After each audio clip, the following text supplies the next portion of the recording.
Viva, muito bom dia, boa tarde, muito boa noite. Estamos de regresso.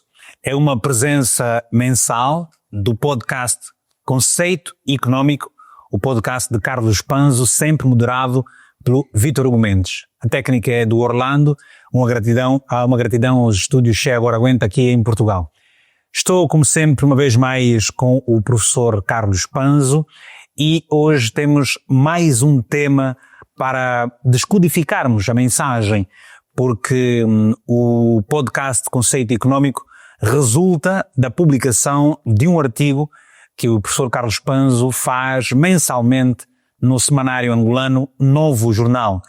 Para ler esse texto, precisa procurar, portanto, pela edição do jornal, já está disponível online, portanto é o novojornal.ao, se a pessoa procurar no Google vai encontrar, e depois, se quiser ler no físico, então a edição do Novo Jornal, referente à sexta-feira, 26 de setembro de 2025.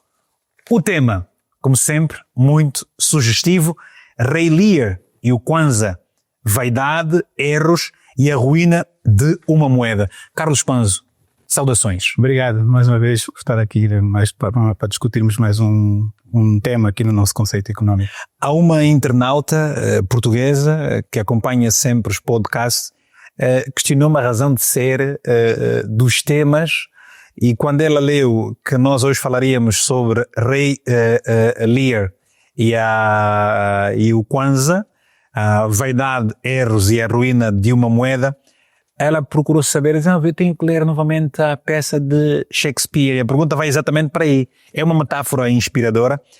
Fala-nos um pouco desta razão de ser, do correlacionar a questão do Ray Lear de Shakespeare para falar do Kwanza e a política de desdolarização em Angola, o que esta imagem literária acrescenta à compreensão económica do nosso país. Ok. Na verdade, a peça de Ray Lear é uma peça de Shakespeare, não é das minhas favoritas. Há outras peças que eu aprecio mais de Shakespeare, como o caso de o Macbeth ou Otelo, que são mais conhecidas, até foram produzidas em filme, mas achei que para o tema que neste mês tentamos abordar, tem a ver com a desdolarização em Angola, as consequências, a metáfora de Ray Lear de Shakespeare podia ser a mais adequada. É uma metáfora que aborda 3 elementos que eu acho que são fundamentais para nós olharmos para esse tema da desdolarização em Angola: vaidade, arrogância e erros fatais. Ray Lear, por vaidade, por arrogância, recusou aceitar que cometeu um erro, recusou corrigir o tiro, e essa atitude de arrogância, de resistência até os conselhos de pessoas, até na peça podemos ver que conselhos vinham de pessoas até com alguma ascensão na sociedade, mas por vaidade, por arrogância e insistir no erro, Ray Lear desistiu, não aceitou esses conselhos, o que levou à ruína do seu reinado, do seu povo. Então eu achei que é uma metáfora densa, mas que mostra com alguma assertividade aquilo que nós vivemos hoje relativamente à desdolarização da economia e insistir neste erro. E quem é, por acaso, Ray Lear? É o presidente João Lourenço, é a equipa económica altamente criticada neste artigo do Carlos Panzo, ou é exatamente o executivo num todo? Não, essa pergunta até é fácil responder, porque este artigo talvez aquele que me tenha provocado mais questionamentos por parte de com quem eu troco mensagens no dia a dia, e muitos me fizeram esta pergunta. Na verdade, lá está a metáfora. Nesse caso, Ray Lear é quem for promotor, tenha sido promotor e continua a ser promotor da política de desdolarização. Seja ela uma pessoa membro da equipa económica, o presidente João Lourenço ou outra pessoa qualquer que apadrinhe esta política de desdolarização, é metaforicamente o Ray Lear. Pois, mas quando as pessoas falam sobre a desdolarização, as pessoas têm na memória o Kwanza de 10 dólares. Exato. Em que uma nota de $100 era trocada 10 mil kwanzas. Mas essa questão da desdolarização de que o Carlos Panzo se refere aqui não é nova, não é do presidente João Lourenço. Vem já aí pouco depois de 2010, 2011, mais ou menos 2011. Correto. Carlos Panzo, descrevendo isso em miúdos, qual é na verdade o grande problema em termos simples e verdadeiramente como é que isto impacta a vida do cidadão e o jogo económico do nosso país? Então, quando nós falamos o que é que nós vivíamos em 2011, mais ou menos quando essa política foi montada, nós tínhamos um cenário que a nossa economia coabitavam duas moedas, ou seja, nós poderíamos ter contas bancárias em kwanzas ou em dólares e poderíamos fazer pagamentos nas duas moedas. Então, nós tínhamos um cenário de uma dolarização da economia, porque era uma economia que, apesar de ter uma moeda própria, nesse caso o kwanza, uma moeda estrangeira era também aceite como meio de pagamento e também meio de reserva de valor, ou seja, de poupança. E isto é algo que, à medida que o país desenvolve, à medida que a economia desenvolve, é algo que a autoridade monetária tende a corrigir. Até aqui estamos de acordo. E o que é que nós fizemos em 2011, muito apadrinhado pelo Fundo Monetário Internacional, foi a ideia de eliminar, retirar de circulação o dólar. Ou seja, deixar de ser um meio de pagamento e um meio de reserva de valor dentro da economia angolana. Corrigir, como é que se corrigiria isso? Foi feito aqui do ponto de vista legislativo, foram criadas normas instrutivas do Banco Nacional de Angola que proibiram que os residentes cambiais, aqueles que tinham a sua atividade em Angola, pudessem deter contas bancárias em dólares e fazer pagamentos em dólares dentro da economia nacional. A exceção foi feita para aquelas entidades que, mesmo sendo residentes cambiais, tinham proveitos em dólares. Essa medida, é importante deixar claro, essa medida tem mérito e tem respaldo técnico, ou seja, é importante desdolarizar a economia, porque até esse exercício de desdolarização da economia dá maior autonomia, dá maior capacidade à nossa autoridade monetária, nesse caso, o Banco Nacional de Angola, de conduzir a política monetária e a política cambial. Até aqui não há problema nenhum e está certo. Na altura em que isto foi feito, em 2011, vou voltar a repetir, eu e outros colegas do Ministério das Finanças, colegas do Ministério do Planeamento, questionamos a pertinência, a oportunidade de fazer aquilo. Estavam reunidas as condições no nosso contexto, naquela altura, para fazermos isso? Nós tínhamos dúvidas. Mas o Banco Nacional de Angola, e aqui apadrinhado pelo Fundo Monetário Nacional, achou que estávamos com condições, era importante fazer a desdolarização e implementou-se. E qual foi a consequência? Aliás, neste momento, antes até de falar da consequência, eu acho que os internautas lembram-se que houve uma altura que chegou-se ao ponto que em Portugal era possível trocar dólar, porque nós, de um momento, correspondência bancária, de um momento para o outro, nós conseguimos fazer esse exercício de desdolarizar, e então o kwanza passou a ser uma moeda que nós chamamos conversível, ou seja, ela é aceite como meio de pagamento, meio de troca em outros países. Bom, mas o grande problema, e aqui voltamos à teoria, o valor de uma moeda não está assente em instrutivos do BNA, muito menos de legislação da Assembleia Nacional ou de outro. O valor de uma moeda depende da sua economia, depende da robustez que essa economia tem. Em Angola, a nossa moeda deveria estar lastreada pela produção interna. Mas nós temos aqui um problema estatístico.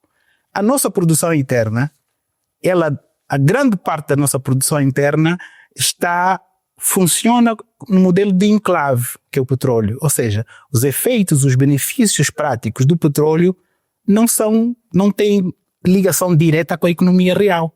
Por quê? Porque ela acontece no alto mar, os navios carregam petróleo diretamente do alto mar para as refinarias de destino, e o que é que liga o petróleo com a economia real em Angola? Alguns poucos empregos, já discutimos isso aqui, alguns poucos empregos, muito poucas compras de bens e serviços na economia local e sim impostos. Ou seja, a única ligação que existe entre a economia petrolífera e a economia real é os impostos, porque emprega muito poucas pessoas, cobra para muito poucos serviços. Ou seja, então a nossa moeda só está lastreada pela produção interna não petrolífera. E ora, essa produção interna não petrolífera é muito frágil, é muito débil, não é suficiente para lastrear o valor do Kwanza. Então o que o BNA na altura fez? Ok, não, vamos sustentar o valor do Kwanza não só com a produção interna não petrolífera, mas pelas reservas internacionais que o país tinha. Mas depois o Carlos aqui também traz a percentagem das perdas que nós tivemos ao longo dos tempos. Pois, o que é que acontece? O que nós fizemos aqui com esse exercício do ponto de vista do zero, exato, o que é que nós fizemos, o que é que o BNA acabou por fazer? É criar aqui um modelo de currency board, que é um regime em que a Argentina experimentou isso no final da década dos anos 90, início do milénio, em que lastreava o valor da sua moeda num conceito de reservas internacionais líquidas suficientes para manter o valor. É dizer que em 2013, finais de 2013, Angola tinha reservas internacionais líquidas à volta de 31,2 mil milhões de dólares. Essas eram as reservas internacionais líquidas. Só que quando nós tomamos essa decisão, em 2014 temos uma crise do setor petrolífero, uma crise mundial. E de repente Angola começa a ter menos receita petrolífera. Então, para sustentar esse regime de desdolarização e manter a nossa moeda estável, o que é que o Banco Central tinha que fazer? Vender divisas para sustentar artificialmente o valor de Kwanza. Ou seja, essa estratégia de vender divisas para sustentar o valor de uma moeda, que foi seguida na Argentina, por exemplo, tem uma limitação. Em 2017 já tinha perdido quase 57%. Pois é, porque tem um artigo. Por quê? Porque tinha uma limitação, ou seja, a limitação é quantas reservas nós temos disponíveis para sustentar o valor do Kwanza. Durante quanto tempo? E durante quanto tempo? E nós vemos aqui, eu mostro no artigo, que perdeu-se quase 40% das receitas das reservas internacionais líquidas foram perdidas num período de 4 anos. Mas se nós alargarmos esse período para até 2014, nós vamos ver o que aconteceu. Nós tínhamos 31 mil milhões de dólares em 2013, caiu para 13 em 2017, 13,30. O último mandato do presidente José dos Santos, mas os últimos 8 anos de mandato do presidente João Lourenço está à volta de 15 mil milhões. Ou seja, ainda assim estamos abaixo de metade do que nós tínhamos em 2013. Então aqui é uma consequência direta.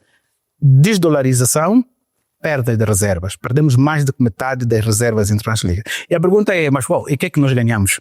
Sim, o que é que nós ganhamos? Ganhamos quase nada. Porque, entretanto, a moeda ainda assim desvalorizou. Substancialmente, também você fala sobre isso aqui no nosso... Se nós olharmos para uma desvalorização de 2013 até 2024, estamos a falar de uma desvalorização da nossa moeda de mais de 600%. Mais de 600%. Então, a pergunta que nós podemos fazer é o seguinte: ok, decidimos desdolarizar, decidimos sustentar a nossa moeda com as reservas, custou-nos reservas, já vimos aqui que nos custou mais de 15 mil milhões de dólares de divisas que perdemos, e deixa dizer que desses 15 mil milhões de dólares existem dúvidas e reservas sobre o destino que foram dadas a cerca de 12 mil milhões. É um assunto que não está claro ainda qual foi o destino dado a esses 12 mil milhões de dólares. Aqui um período entre 2011 até 2015 que de repente o país perdeu cerca de 12 mil milhões de dólares sem que ninguém consiga explicar muito bem para onde e qual foi o destino dado a esses valores. Sejamos claros, Carlos, ninguém consegue porque não quer por enquanto. Existem documentos, existe um rastro. Exato. Um dia é possível. Um dia alguém vai encontrar... A informação existe, ela hoje está muito digitalizada e quando haver acesso, as pessoas vão poder ter contabilizar. Então, só para resumir, decidimos abandonar o dólar como meio de pagamento, que é uma decisão legítima. A questão é, estavam criadas as condições para fazer isso? Temos dúvidas, mas alguém avançou com essa decisão. Qual foi a consequência? Perdemos reservas internacionais líquidas em cerca de mais de 15 mil milhões de dólares, das quais 12 mil milhões ninguém sabe para onde é que foram. Ainda assim, a moeda desvalorizou mais de 600% nesse período. A inflação continuou a subir e a pergunta é, quem ganhou com isso? Qual é o benefício? Uhum. Bem, deixa eu aproveitar aqui para situar os nossos amigos que nos acompanham, os internautas, nas várias plataformas onde nós costumamos ter presente o podcast Conceito Económico. Já agora convido a subscrever, a tornar-se assinante do canal e também a partilhar, deixar um like e um like e comentar. Eu gostava só de dizer, nós estamos aqui hoje a analisar o texto que foi apresentado, publicado pelo professor Carlos Panzo, no dia 26 de setembro de 2025, está na página número 32 do Semanário Angolano Novo Jornal. É lá onde foi publicado este artigo, que tem, claro, muitas mais informações altamente pertinentes. O título do artigo é Rei Lear e o Kwanza, Vaidade, Erros e a Ruína de uma Moeda. O que o Carlos Panzo faz aqui neste conceito económico é, claramente, de forma pedagógica, desconstruir alguns conceitos mais técnicos para informar os nossos amigos. Bem, vamos agora, Carlos Panzo, olharmos para aquilo que o Carlos Panzo faz. Mais do que trazer as críticas, é importante também dar as sugestões. O Carlos disse que essa questão da desdolarização mudou de forma profunda o paradigma da nossa economia.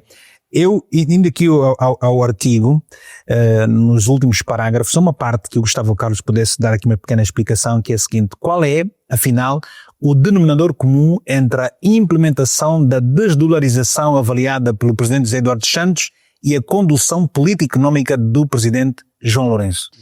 Uma pergunta provocadora, não é? Está aqui no Está no artigo. Eu pergunto, mas porque na verdade voltamos ao Rei Lear. Exatamente. Tivemos uma mudança de presidente. Sim. Temos um novo presidente desde 2017. Mas essa política de desdolarização mantém-se, ou seja, esse problema não foi corrigido. E eu pergunto, então, qual é o denominador comum? O que é que há de comum entre a altura em que foi decidida e implementada essa política e quem hoje, e a condução da política económica hoje? O que é que há de comum? Me parece óbvio que o denominador comum é a composição da equipa económica atual. Me parece que as mesmas pessoas que em 2011 apadrinharam e levaram adiante essa política de desdolarização são as mesmas que hoje continuam à frente da condução da política económica do país. Mas Carlos Panzo, desculpa, há aqui um elemento. O Carlos Panzo disse que, bem há pouco tempo, que na altura, quando se entendeu implementar aqui a desdolarização do Kwanza, o Carlos Panzo fazia parte também do Ministério das Finanças. E vocês tinham sugerido que aquele caminho parece que não era o mais acertado. E deixa-me só elaborar aqui. Por que na altura nós defendíamos que não era o mais acertado? Uma moeda o valor de uma moeda só pode ser assente de duas coisas. Uma, no volume de transações de bens e serviços que a economia dessa moeda produz, gera nessa economia, ou então porque é uma procura artificial desta moeda. Deixa eu dar o exemplo para as pessoas perceberem. O dólar americano é muito valorizada por dois motivos. Primeiro, pela pujança econômica dos Estados Unidos da América, mas também porque ela é muito procurada por não americanos, não residentes cambiais nos Estados Unidos, que usam o dólar para fazer as suas transações, compras de bens e serviços e até de fazer poupança. Ou seja, e isso é que faz valorizar a moeda. Se nós voltamos ao nosso cenário de Angola, o valor da moeda, não vejo essa segunda hipótese. Não parece crível que estrangeiros queiram ter poupanças em dólar, kwanzas. Mas o valor do kwanza vai estar lastrado no volume de transações que são geradas na economia angolana. Bom, se nós temos uma economia angolana frágil, se nós temos uma economia angolana pouco diversificada, com pouca atividade econômica, e o seu maior produto até não tem relação direta com a economia real, que nesse caso é o petróleo, era óbvio para nós que retirar o dólar de circulação como meio de pagamento, iríamos deixar o kwanza como a única forma de pagamento na economia, e o resultado seria sempre a sua desvalorização, porque não existia procura suficiente para valorizar o kwanza, porque não há operações em kwanzas, bens e serviços suficientes, e não há ninguém estrangeiro a querer fazer poupança em moeda estrangeira com kwanza. Ora, para nós isso era óbvio, mas parece que quem tomou essa decisão tinha outro plano, que era o plano de dizer, eu vou fazer isso porque eu tenho reservas suficientes para defender o kwanza. Só que as reservas são limitadas. E pior, as pessoas tomam essa decisão em 2011 e em 2014 nós temos uma crise do setor petrolífero, que leva a uma queda da receita petrolífera em mais de 16% em 4 anos. A nossa produção petrolífera, em termos de receita petrolífera, perdeu receita em mais de 16%. Ou seja, então temos aqui uma convergência de erros e de eventos nefastos para o Kwanza. Desdolarização do lado precipitada, sem fundamentos bem feitos, e uma crise económica do outro lado. E esses dois fatores juntos levaram que o Kwanza tivesse verificado desvalorização nunca antes vistos de pós-guerra. Portanto, se o rei Lear fosse humilde, escusava-se de ser vaidoso, não teria cometido os erros e não teria levado à ruína da sua sociedade, por acaso aqui, a moeda de Angola. Carlos Kwanza, no artigo, e eu gosto de buscar o artigo para poder fazer algumas perguntas, e como eu tive que imprimir para trazer aqui as letras mais pequeninas, a solução passa, antes de mais, por sentar-se com as petrolíferas estrangeiras e convencê-las a domiciliar todos os proveitos da exportação de petróleo bruto nos bancos locais. Ou seja, reverter a decisão de 2011. Não, aqui não é reverter, aqui estamos a tentar corrigir o tiro. Ou seja, nós tomamos a medida da desdolarização. Acho pouco crível que vamos reverter. Acho que podíamos manter, mas o que nós temos que fazer agora é, como é que nós vamos dar valor, que instrumentos é que eu tenho para dar lastro, em termos de valor, ao Kwanza? E neste momento o nosso maior ativo é o petróleo. Continua a ser o petróleo, e nós temos que usar o petróleo em benefício do povo. E uma das formas que nós podemos fazer isso não é só com a receita de petrolífera. O facto das divisas que são geradas da atividade petrolífera circularem no sistema financeiro nacional, que iria valorizar a moeda nacional. E sobre isso também não há dúvidas, e eu digo no artigo, que são medidas que são sussurradas nos corredores do poder. Todo mundo conhece e concordam que esta medida é a mais acertada. É assim que é feita nas outras praças, nos outros mercados que também são produtores de petróleo, e que não é feita em Angola. Ou seja, o que eu estou aqui a referir, que já discutimos aqui antes, é domiciliar em Angola os proveitos da receita de petróleo. Estamos a falar de cerca de 31, 32 mil milhões de dólares ano, que entrariam para o nosso sistema financeiro por forma de receita e depois iriam voltar a sair para pagar salários aos expatriados, para comprar os bens e serviços no exterior e pagar os lucros dessas petrolíferas. Mas há aqui uma diferença. Eles entram no dia 1, mas a sua saída não seria automática, porque os salários são pagos no dia 30, há fornecedores que são pagos a 30 dias, a 60 dias. Nós teríamos há aqui um desfazamento entre a entrada e a saída, que ia criar um volume de divisas em circulação, que segundo os meus cálculos andaria à volta de 1,6 mil milhões de dólares ano. Dizer que atualmente nós temos um mercado cambial de 200 milhões de dólares por floating. Eu estou a dizer que com esta medida teríamos 1,5 mil milhões, teríamos 1,5 mil milhões de dólares a circular no mercado. Uma transformação brutal. Teríamos um Kwanza estabilizado. Mas essa medida por si só não chega. Era preciso também fazer mais. Era preciso dar gás, era preciso estimular a produção interna. E a produção interna hoje tem uma grande necessidade, que é capital. Porque há muitos jovens empreendedores que querem produzir, há empresas que estão lá a serem sufocadas por uma atividade tributária draconiana, uma atividade tributária que inibe a produção. Dá só que um exemplo às pessoas. Se eu sou um empresário e presto serviço ao Estado, eu tenho que fazer duas coisas. Tenho que arranjar capital para prestar aquele serviço ao Estado, e depois o Estado não me paga, vou para a fila dos atrasados internos, da dívida interna, mas eu tenho que arranjar capital para pagar o IVA. Porque a partir do momento que eu emito uma fatura, eu tenho que pagar o IVA. Então, se eu sou empresário, eu tenho que me endividar para prestar serviço e me endividar para pagar imposto, e depois vou para a fila para ser pago daqui a 2, 3 anos, e ainda por cima, às vezes, tenho que pagar comissão até me paga. Ou seja, não é possível funcionar neste regime. O ambiente de negócio está completamente cafricado, no termo popular angolano.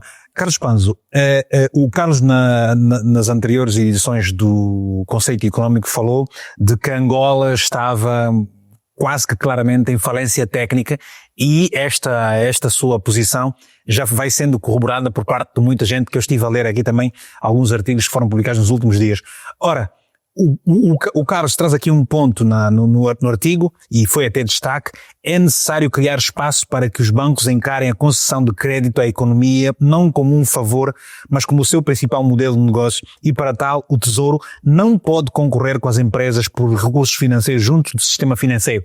Ora, há dias o Carlos Kwanza, até nós fizemos um corte que ficou bastante popular, dizendo que o grande negócio dos bancos em Angola é dar emprestado dinheiro ao Estado e são casos de câmbio grandes. Exato. Com base nesse aspecto, Carlos, o que dizer? Não, aqui dizer que é dizer primeiro, os bancos estão a ser racionais. Os bancos estão a ser racionais. Os bancos estão a pôr os seus recursos ali onde lhes dá o maior retorno com o menor risco possível. O problema não são os bancos. O problema é a condução da política econômica do executivo que acaba por induzir os bancos a optarem pelo crédito ao setor público em vez do crédito ao setor privado. Os bancos, não há aqui nada errado com os bancos, nem eu faço uma crítica aos bancos. A minha crítica é dirigida à condução da equipa econômica, da política econômica feita pela equipa econômica do executivo.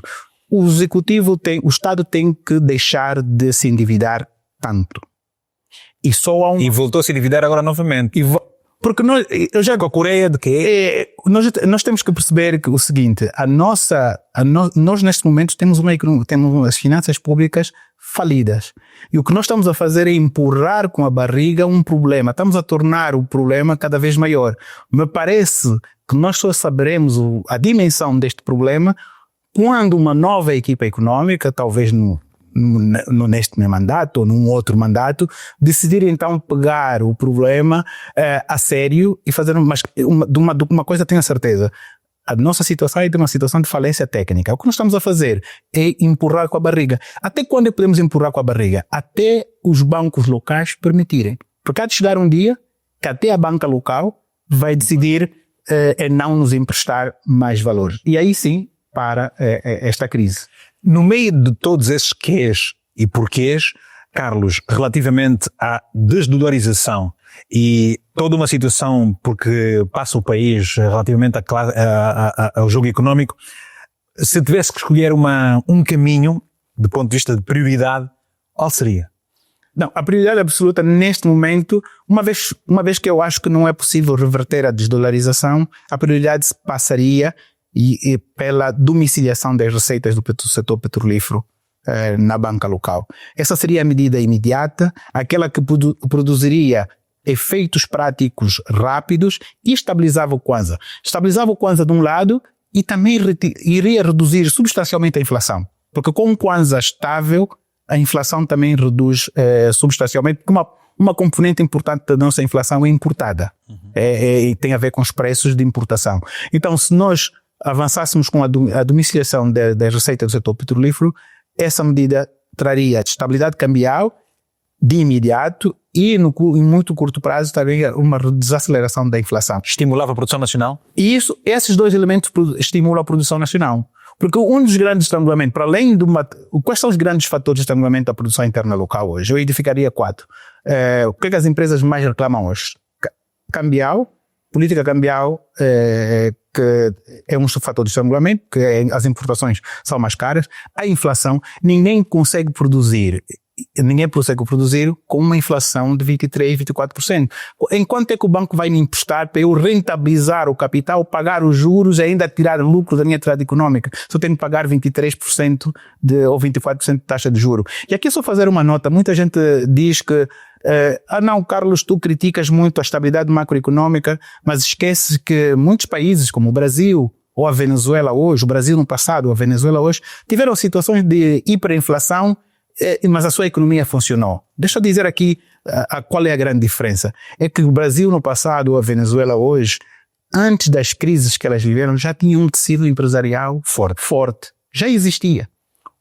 Angola é diferente. Nós estamos a falar em criar um tecido empresarial. Então eu digo, não é possível criar um tecido empresarial quando temos uma política cambial que é de desvalorização constante, temos uma taxa de câmbio, uma taxa de inflação bastante alta, taxas de juro proibitivas, ou seja, o acesso ao mercado, porque o Tesouro consome todo o crédito, não há crédito para as empresas, e em último lugar, a própria política tributária também é draconiana. Ou seja, há aqui uma constelação de fatores que levam há todo um cenário de que o setor privado não consegue funcionar. E, portanto, não se duvida depois o fim do Rei Lear, não é? Com a vaidade que ganha, com os erros que comete, vai à ruína. E, por exemplo, nós ainda com as vaidades ainda queremos trazer a Argentina e de comprar aqui outras coisas. O texto termina, Carlos Panzo, com o seguinte ponto, e depois na última palavra, uma palavra para o Carlos. Como dizia Edmund Burke, 1729-1797, filósofo estadista irlandês, a única coisa necessária para o triunfo do mal é que os homens bons nada façam. Esta máxima aplica-se de forma inquietante à gestão económica de Angola, à persistência em políticas públicas falidas, a recusa em ouvir avisos prudentes e a complacência perante erros estruturais acabam por colocar o bem-estar do povo em segundo plano, expondo a sociedade às consequências inevitáveis da negligência e da vaidade daqueles que detêm o poder. Eu nesta frase nesse parágrafo quis chamar a atenção que, de facto, é importante reconhecer que erramos entre uma das medidas. Aliás, só nos faz bem aceitar que erramos e corrigirmos o tiro. O que nós estamos a sentir é que quem está à frente da política não quer aceitar que errou, persiste no erro e, pior, tentam silenciar quem tem um discurso contrário. Pois bem, e foi assim mais um conceito económico, mais um podcast de conceito económico. O conceito económico é um podcast. Estamos a completar já um ano. Não, vamos fazer esse o nono episódio. Nono episódio, ok. E então estamos a completar, estamos perto de um ano, eu queria dizer. Talvez seja a forma mais correta de dizer. O Conceito Económico é um podcast de Carlos Panzo, moderado sempre pelo Vítor Hugo Mendes, com a colaboração exatamente do portal Che Agora Aguenta. Gravamos sempre aqui em Portugal, nos estúdios do Che Agora Aguenta. Obrigado a si que nos acompanha permanentemente, que se tornou um internauta assíduo deste nosso conteúdo, que comenta, que partilha, que deixa os likes e, claro, subscreve o nosso canal e discute noutros fóruns aquilo que o Carlos Panzo tenta explicar, as críticas que faz, as sugestões que também traz. Obrigado. Se quiser ler este artigo, procure no Jornal Físico e da edição de sexta-feira, 26 de setembro, está na página 32, o título é Rei Lear e o Kwanza, Vaidade, Erros e Ruína de uma Moeda. Mas também, à distância de um clique, no site do novojornal.o em Angola, pode ler este artigo. Obrigado, estamos juntos e até para a semana. Para a semana nada, desculpa, para o mês. Obrigado.